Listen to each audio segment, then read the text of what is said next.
Peace. This is the enemy's public, and I'm Brother Nasir. We're back. I have Brother Kahree, Brother Karriem with me, and we're going to have a very powerful, detailed discussion about propaganda, the propaganda war machine. We're going to discuss capitulation, why some of our people capitulate. We're going to touch on Nick Cannon, his interview with Professor Griff, the backlash he received, and his apology, and the meeting with Rabbi, we're going to call him Rabbi Cooper. Start with Brother Kahree. Brother Kahree, can you explain to us what is propaganda? Yes, sir. Well, now, mind you, these are not words of my own. These are words that's coming from the dictionary, Webster's Dictionary, American Dictionary. Yes, sir. Of what propaganda is. It says that example of propaganda, which is a form of persuasion used to influence people's attitudes, beliefs, and behaviors. A working definition of propagating is the spreading of ideas, information, or rumor for the purpose of helping or injuring an institution, a cause, or a person. A lot of times when people say something to offend someone, or someone wants to be discredited, or they want to set off a pretense for war, they start with the propaganda machine. Can you give us an example of what of how they do that and what's the purpose of propaganda? Well, as I can see, the purpose of propaganda, and we said we was going to speak about some things dealing with our brother Nick Cannon, and what's going on now today with his with the interview that he did with Professor Griff from over a year ago. The propaganda that was used in this particular instance was to try to make him bow, to try to make him back off of his belief and his factual knowledge of, from their perspective, what is anti-Semitism.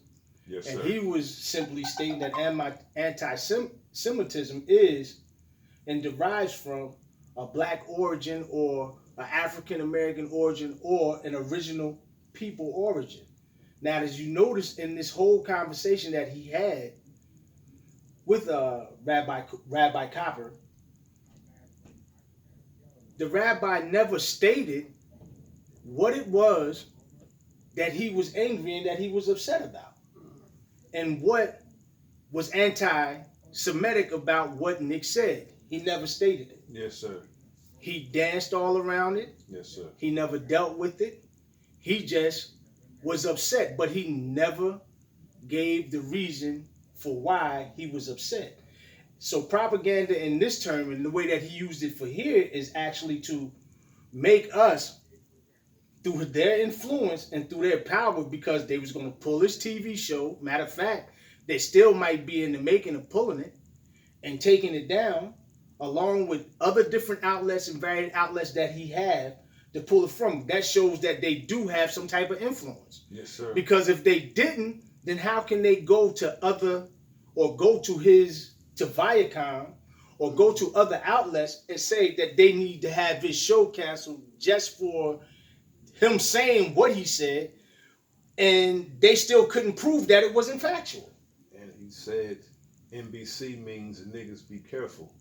That's what Nick Cannon said. And this is what they telling him that he has to do, and through the interview that he went through with him, he kind of tried to ask the question. Yes, sir. But the rabbi danced around it and never really directly answered this question. But what he did do is that he kept referring back to the minister, to the Honorable Minister Louis Farrakhan. Yes, sir. About statements that he made over 30 years ago. Yes, sir. but not in the context. Yes, He sir. took them out of the context. In fact, he kept them very short. He said that the minister said that Judaism was a gutter religion. That's not what he said. And Hitler too. And he said that Hitler was a great man. But that's not the context in which he used them statements. No, it wasn't. No, it wasn't. He said Hitler was a wickedly great man. Indeed. In bringing up Germany. He didn't say that he was great, meaning good. And also, if you watch or listen to that video in its entirety, the minister said he don't condone Hitler's treatment of the Jews. Period. He also said that. But they Absolutely. won't show that because they want to portray him as an ugly man. Absolutely. Going to the Professor Griff interview on Cannon's class. You watched the video, brother? Yes, sir. Did you watch it, Brother Karriem? So, what they discussed and the knowledge that they both gave on that interview. Hate speech, falsehood, or historical facts? Historical fact. Yes, sir. Can you elaborate? Again, when we first alluded and got to the beginning Yes, sir. of what we were just talking about, Semitic people derive from and come from, Yes, sir. the origin is African or Semitic people. That's us. Shem. Shem. Yes. So how can we be anti-us? Yes, sir. Why do they find that offensive and hate the truth? Well, they find it offensive and hate because now it's exposure. Yes, sir. And what the lie can't stand up to is exposure. Yes, sir. And now it's coming a time to where things are being exposed. And if you are saying that it's not the truth, then sit down to the table and show me Yes, sir. where what we're saying is not true. Is that what Brother Nick was attempting to do? He was attempting, but you can tell that there was some kind of pressures, man, that was taken in. And sometimes you have to be careful when you're in that arena and you make that amount of money and you making lots of it, as he stated in his interview with Rabbi Cooper, that he wasn't hurt for capitalistic gain. Yes, sir. So it makes me think or wonder, is there something else that they might have known? Yes. That might have happened, that might have taken place, that will have him in a compromising position? Or does he want to continue to make the gains that he's been making?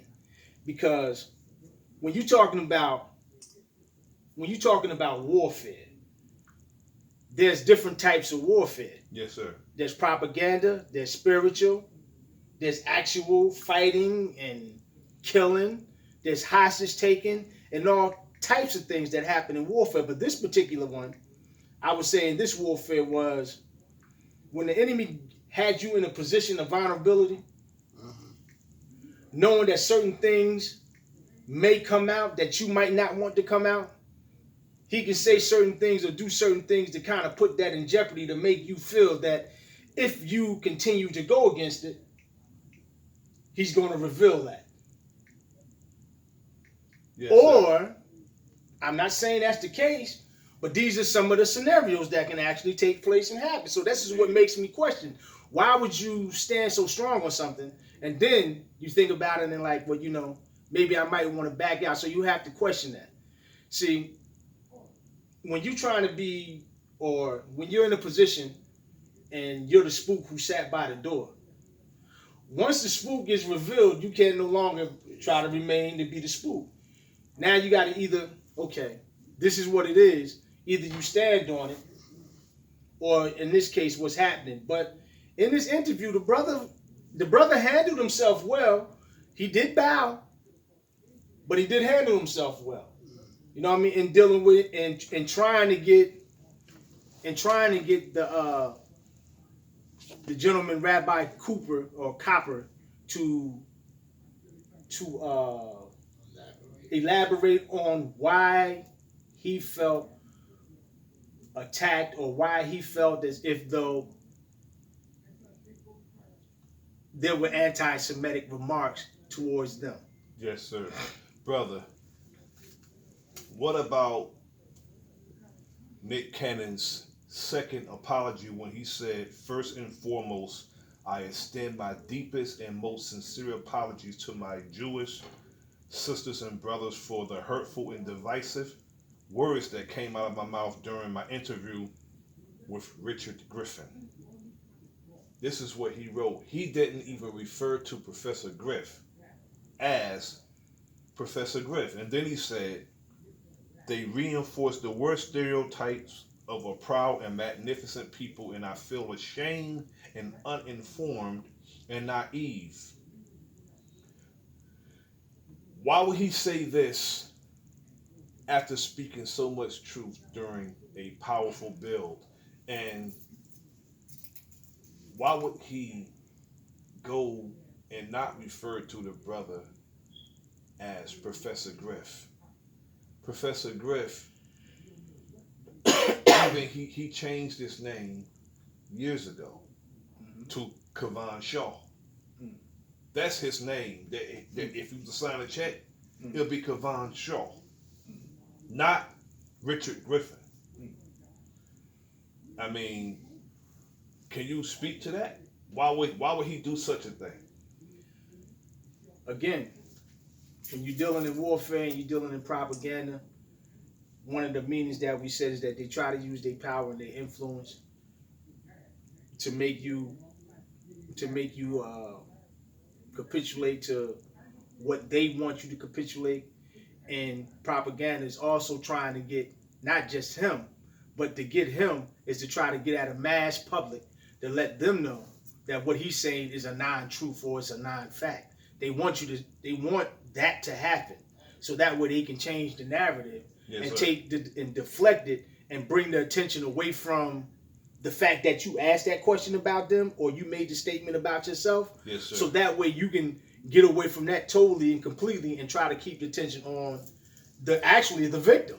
Yes, sir. They try to play like they're the victim when they're the bullies. When he is the victim and all he's doing is trying to state the truth, that research and years and history of research that he went through that brought him to this position to where he would call himself a Hebrew or an Israelite.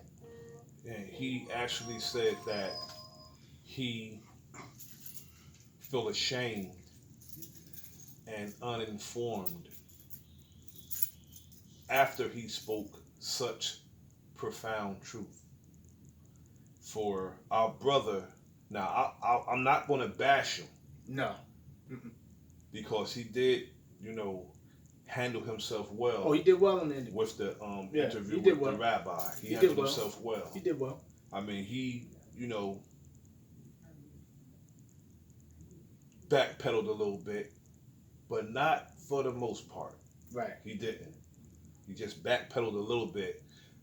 I just have a problem with brothers capitulating. I just got a problem with that. if this is the first thing that initially came out of your mouth and you stand firm on that and you feel true about that, then stick with that.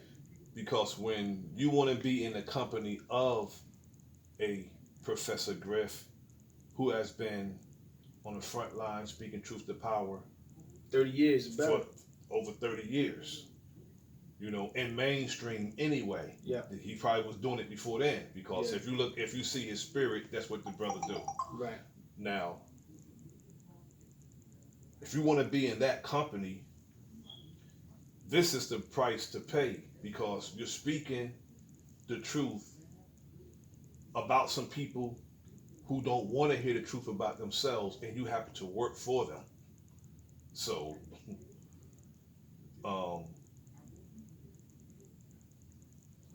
they use false propaganda. They constantly say that Professor Griff was kicked out of Public Enemy for using anti-Semitic statements, when that's not the truth. Because Nick Cannon called black people the true Hebrews and discussed the anti-Semitic conspiracies with Professor Griff, so they say, they say he was kicked out of Public Enemy in 1989 over Jewish remarks, anti-Jewish remarks. Now, Nick Cannon is a very knowledgeable young brother. Yes. And he wanted to show his big brother how much he knew, which was a lot. Yet, he should have drawn the questions out of Griff instead of saying it, especially in his position. Now, let's go to the interview with the rabbi. The rabbi said that he don't like to get into victimhood, but that was the first thing he did when they started the conversation. Yes. And then he started, every time Brother Nick would ask, what did I say that was so upsetting and hurtful? I believe the interview was over an hour, right? Yeah, it's 2 parts. It's 2 parts. 2 parts. At least 2 hours. at least About hour and a half, 2 hours, Easy. right? Mm-hmm. And he never answered the question. Never.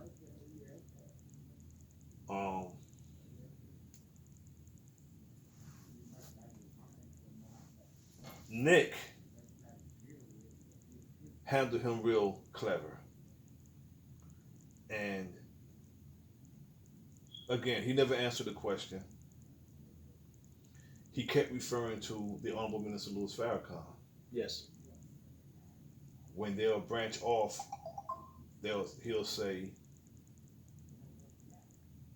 well, this Farrakhan character, he's the problem. Now, do you think,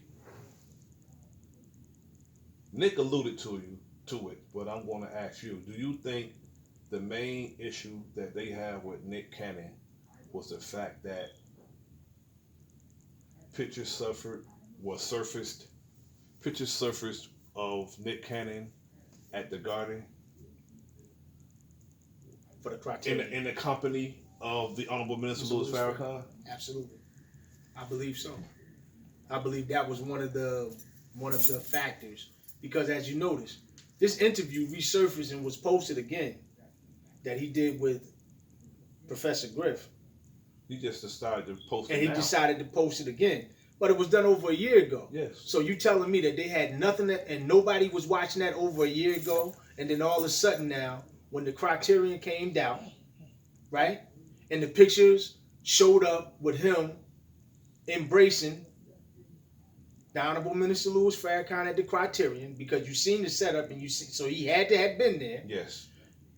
And he's seen it, and then all of a sudden, then they want to come against this brother now at this particular time, as opposed to a year ago, because I know they seen it a year ago, so it wasn't that much important back then that it is now. I don't think they posted it. I think Nick Cannon posted it weeks ago, the interview with Professor Griff. So it's the first time it's being posted. Yes. Okay. All right. Yet,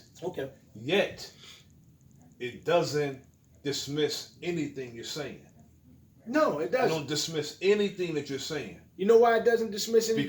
Because weeks have gone by and they didn't say anything to Nick Cannon until after the pictures surfaced of the Honorable Minister Louis Farrakhan and Nick Cannon. So it doesn't dismiss anything you're saying. And the fact that every time they went to a subject, he kept going back to the minister. Right. So this lets us know that the minister is the problem. Focal point. He's the focal point. That's Absolutely. the main problem they have with Nick Cannon. The Absolutely. fact that he was in the company of the minister. And Nick Cannon actually mentioned that in the interview with the rabbi. Right. He was like, you're going to cancel me and I'm going to have backlash because I'm around somebody or took a picture with somebody. Right. I can't take a picture with somebody who I held in high esteem. Absolutely. You know what I'm saying? And Absolutely. The rabbi tried to get him to denounce the minister. That's what he tried to do on several occasions. Which he wouldn't. And he wouldn't do it. So, you got to give it up to him because a lot of people have done that. Yeah, but you heard Nick's question towards the end of the wrap-up was, do you think that my apology is sincere? The rabbi's comment was, I think so for now. You know what I mean? For now, I believe it to be that. Yes, sir. I'm paraphrasing. You know what I mean? That's what he believed it to be. Didn't they use the same language towards the minister? Excuse me? Didn't they use the same language towards the minister? Right. Saying that in order for us to know that you're, again, paraphrasing, to know that you have changed, we have to watch you over a protracted period of time. Yes, sir. To see if you have changed from that. So in other words, they want you to constantly bow down to them. Yes, sir. About something that you said in truth and in fact, as opposed to them sitting down at the table with you, because none of them have never wanted to sit down. Why? Exposure. Are they afraid that exposure of the truth is going to come to light? Because you know what we say about truth and falsehood. Yes, sir. You know, they gave the story that truth and falsehood both went swimming. Truth took off his clothes. They jumped in the sea. They went swimming. Falsehood jumped out, stole truth's clothing, and started running. And then you had the truth been chasing a well-dressed-up lie for the longest, but he's catching up with him now. Yes, sir. He's catching up with him now, man, to expose him and claim his clothing back. Yes, sir. And a lot of times they don't want you to do that because they don't want that to happen, which is another way that they using their propaganda. Yes, sir. Because it's primarily to influence an audience and further an agenda, which may not be the objective, but may be presenting facts selectively to encourage a particular synthesis or perception, or using loaded language to produce an emotional rather than a rational response to the information. Brother Karriem said something very intricate, brother.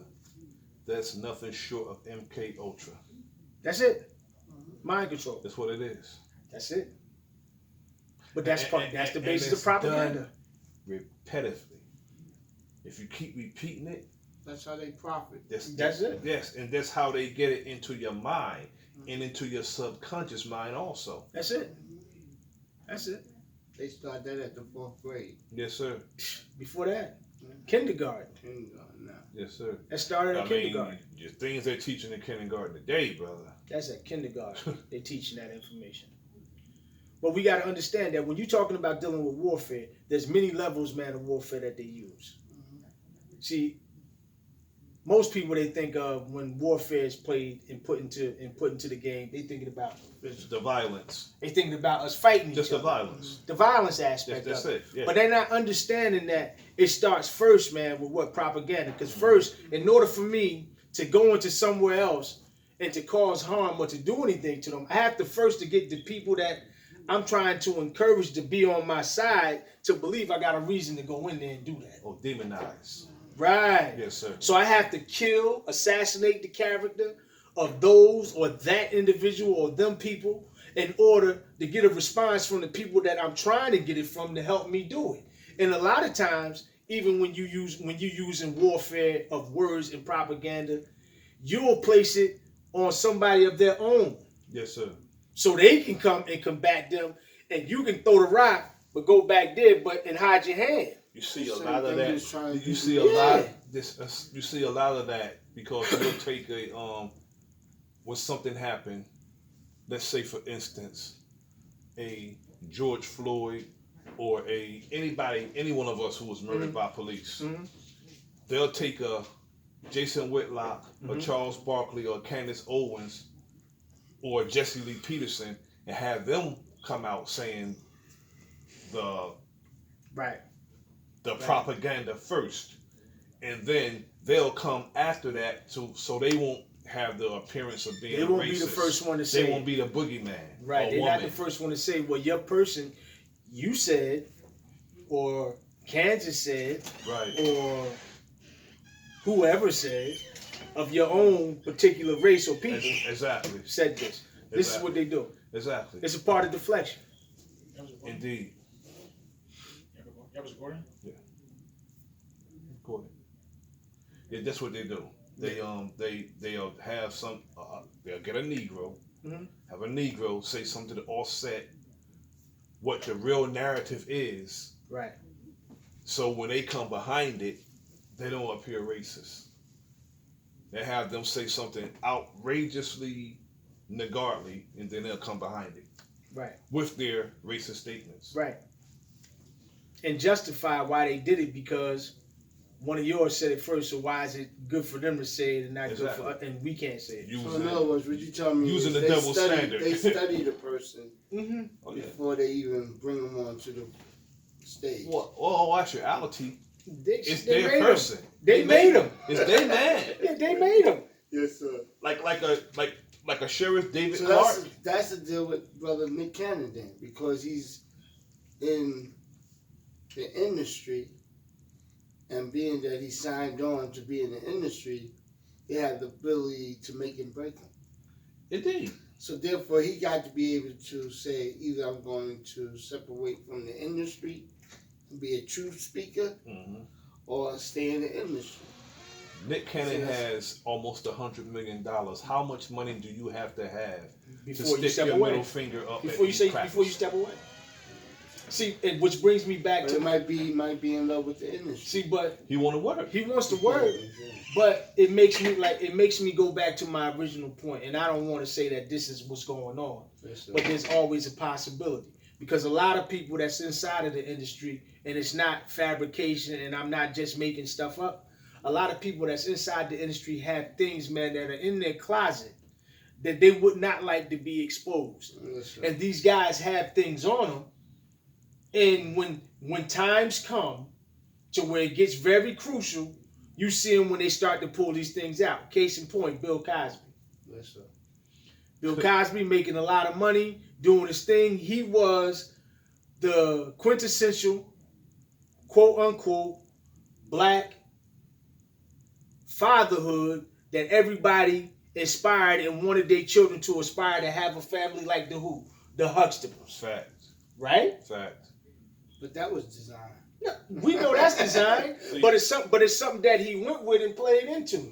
But the moment that he stepped outside of the box and wanted to do something different, Ownership of NBC that he wanted to get, killed his son. what happened? First his son gets knocked off. Yeah, remember that's all acting. Right? Yeah. First his son gets knocked off. Something real. Right? First his son gets knocked off. But it's to make the point, the case in point, that when they have something on you, now all of a sudden you have all these people come out of the woodwork. That's right. And he did this. They've been had that information. But that's what They'll do the dirt with that's you. but that's what they do with all the artists. This is what I'm saying. Because if the artists come into consciousness, we gotta break him. We gotta break him down. We got something against him that'll just kill his whole image. Right. And this is what brings me to the. Do that with Minister Farrakhan, they can't do. That's why they upset. They didn't make That's why they upset. See, but this is why we're at this point now in talking about our beautiful brother. Yes, sir. Is that what is it that they may have? Because from our vantage point, it can't be money. No. It can't be money because he got much of that and put a whole lot of other people on. Yep. So what is it? What is the terms of the agreement that they're giving to him on what he has to do in order to stay in said quote unquote position? So that Jewish scholar probably knew. Or this is what I'm alluding to. This is what I'm alluding to. Yes, sir. Or is it something that they may have hanging over our brother's head that he does not want to be exposed? I don't know. But we have to understand who we're dealing with and what we're dealing with. In order to evolve, You got to be able to fight. You got to be able to deal with that. In order to evolve into being an upright person, all that stuff has to come into the light because Eventually, it has to be a measurement of who you can become as opposed of who you are. Yes, because sir. a lot of times you make a lot of mistakes from your immaturity, and as he's growing in the business, he's learning the business, and what happens is they'll have that over his head. But sometimes it's even better for it to be exposed. it's more rewarding for it to be exposed. So people can learn from his mistake. In other words, he'd be doing us a service. And what he need to do is take a page out of his adversary's book. Eminem. Yes, sir. If you watched the ending of 8 Mile, where he was battling the other crew, he said it about himself. He gave all everything his secrets. Everything he said he was gonna say about exactly. What you gonna say about me? I'm gonna reveal everything about myself. Nothing he can say. That's right. So if he had nothing he can say. So if he do all that and say it by himself, can't nobody say it about him. Nobody can't say nothing about you, bro. Which brings it back to my point. You and I both know that. Yes, sir. But when you're a person of that stature, yes, sir, in the industry with that power, what could they possibly have on you? Because we know during the time of Martin Luther King, the FBI agent was like, look, we're going to tell about your extramarital illicit affairs that you had if you don't stop doing what you're doing. Kill him as being a minister. What was his response to it? Do what you have. I'm still carrying on with what I'm doing. That's right. Which is to the point that you just brought out about that's a service to us. At some point, you're going to have to stand up. Isn't it beautiful how the messenger protected Minister Louis Farrakhan? Oh, brother. Yes, sir. When he was in the audience and he said, brother, you did a very good job. But what is it that you choose to be? And the minister chose to be a minister. Absolutely. Yes, sir. He said, brother, he said, you're a beautiful, he told him that he was a beautiful musician. He said, but your best work and your greatest work is in the spiritual. Yes, sir. Yes, sir. You know what I mean? Because this is where we are. This is what, and right now we're in the position, man, and we're in the manifestation of defects. Yes, sir. So it's best to go ahead and deal with them. See, but when you're in the public light like that, I gotta try to kind of place myself in that kind of position. Yes, sir. You know what I'm saying? But because of where I'm at right now, I guess certain things wouldn't mean as much because I don't have as much. Yes, sir. I don't have a lot of things. Yes, sir. He has a lot of things. He done did a lot. A whole lot. He goes with a lot of people. He do it for a whole lot of people. I share this with you, brother. He better expose himself before they kill him. Well, beloved, that's exactly what they did to Michael Jackson. Well, but that's a good statement, brother. Let me elaborate on that right there. Yeah. As soon as Michael Jackson started becoming more political, more they started bringing him up on all this stuff, man. But what you're saying is very intricate because they already trying to paint. If you look at the second apology had suicidal sentiments at the end. Tendencies that were sitting in there. I don't even think he wrote the second apology. No, I don't. He might not even wrote the first one. I don't think. I don't. Well, I'm going to state the second one. He probably didn't write neither one of them. Because they put them. They'll put them together for because they can allude to something. Because that's what they're trying to set up. And that's what they're trying to set up because they started with the propaganda machine, as you said earlier. Wacko Jacko, what Michael Jackson. I mean, saying he's this, he's saying he's using drugs. So when they finally kill him with drugs, they can say overdose. Absolutely. That industry is so wicked, it's pathetic. Prince. I mean, look. You couldn't even smoke Otis Redding. You couldn't Sam Cooke. I mean, we can go through Johnny Hathaway. All of them. Sam Cooke was associating himself with Malcolm.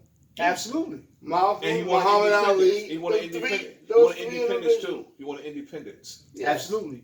Yes. Otis Redding, Sam Cooke. He's seen the wickedness in the James Brown, all of them, man. In the industry, which is backed by Jews. Most of the industry is backed by Jews. But they don't. But they don't want you to. They don't want you to know this, and they want to disassociate themselves with having power. Because and influence. And not only that.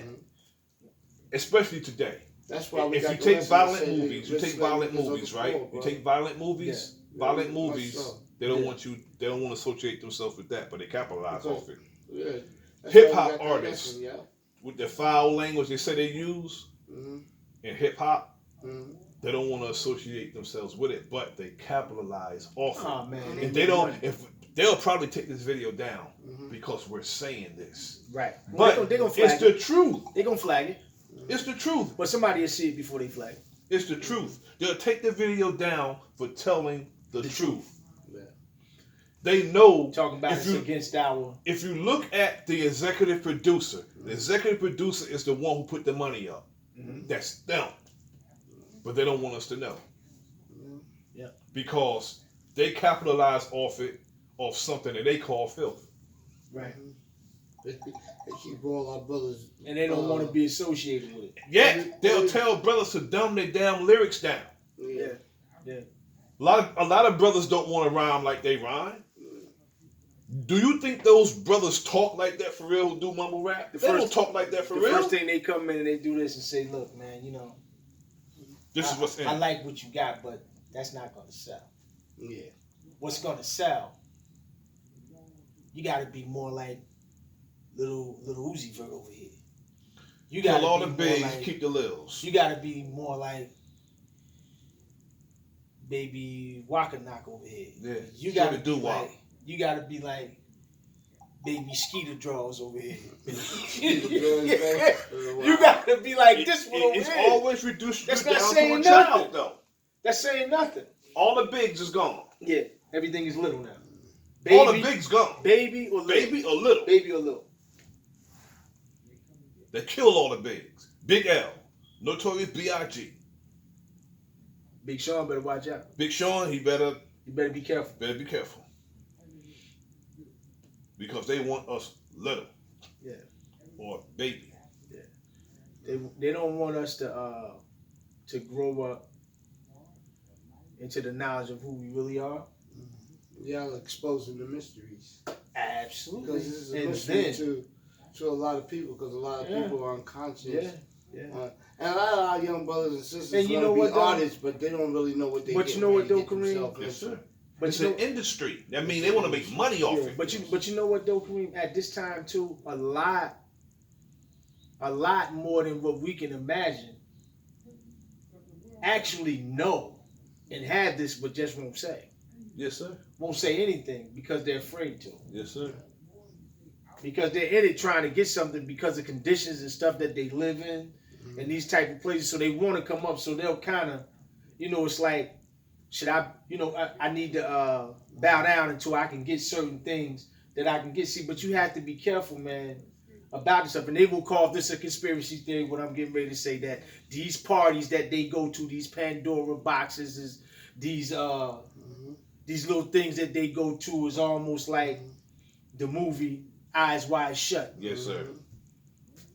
You go into these places where all these high prestige type of people are going in and having all kind of different acts of bestiality and homosexuality and everything else. And they probably don't take it because I said homosexuality and they think I'm referring to it as hate. But that's not what it is. These things happen. And so because they happen and it's so prevalent and it's out there and people talk about it all the time. But they don't want everybody to know. And because we have these platforms now and social media gatherings to where you can expose it and there's so much stuff that's out there, it's easy for them to get it. But I think a lot much for the coming of Master Farad, because if it wasn't for him, all this technology that we see wouldn't be prevalent in coming out. That's right.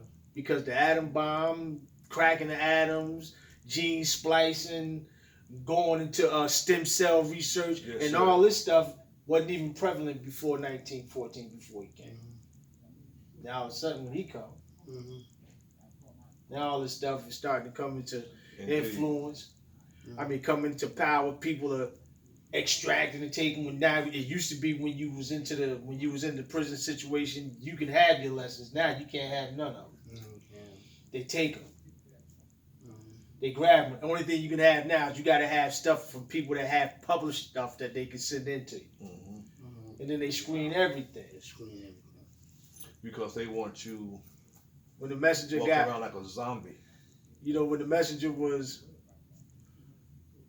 messenger had did his little time when they locked him up for what was it for draft dodging? They said? Draft dodging when he was above the But he draft. When he was But above, it when he was was already too already old. above the draft, Yeah, it's like. and then they wanted to confiscate and take all his material. He was too You old see? to be drafted. But Too old to be drafted, but they took him in right. anyway. See, For but draft but dodging. the That's whole the law. thing, the whole thing, That's the law, right? the whole thing was to get and see what it is that he possessed. Yeah, he possessed. But that's Master Farad Muhammad. He said that's the price of freedom, brother. That's it. Yes, sir. Yes, sir. It's when he was even like, he called him and said, "Come here, brother. Yes, I sir. want you to see something." When you see, he said, "This is the price of freedom."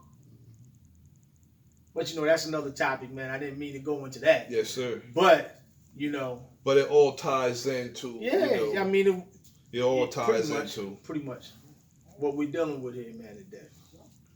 But our brother handled himself pretty well. It's just that I have a problem with apologizing when it comes to telling the truth. Yeah. When you walk away from the situation, walk away a man. Yeah. Let your peers and your people see a man. Yeah, and they'll fight for you. They'll back you. We got you. They'll back you. They'll fight for you. We got you. Because if you go to them and you say you're in pain because you hurt them from telling the truth, if the truth hurt, you're going to be in pain. Yeah. Yeah. You know what I'm saying? Yeah. Truth drive you crazy, you're going to be insane. Hey, look. Pain is a motivator, bro. Look. Yes, sir. Our sister, Soldier, said that. Yeah. But what is it about the truth that puts them in so much pain? They don't want to let go of this perception of them being the chosen. When you say that they are not the chosen people and we are, that angers them, that hurts them. And they won't sit down and talk to you and discuss it. Brother said it earlier. Conspiracy cannot stand exposure. Can't stand it, brother. And that part, when he said that, he said something that the minister said something that I heard, what's the dude name from Millennium 2000? Jordan Maxwell said conspiracy cannot stand exposure. And Jordan Maxwell talked about the same thing that the Honorable Minister Louis Farrakhan talked about. And you don't see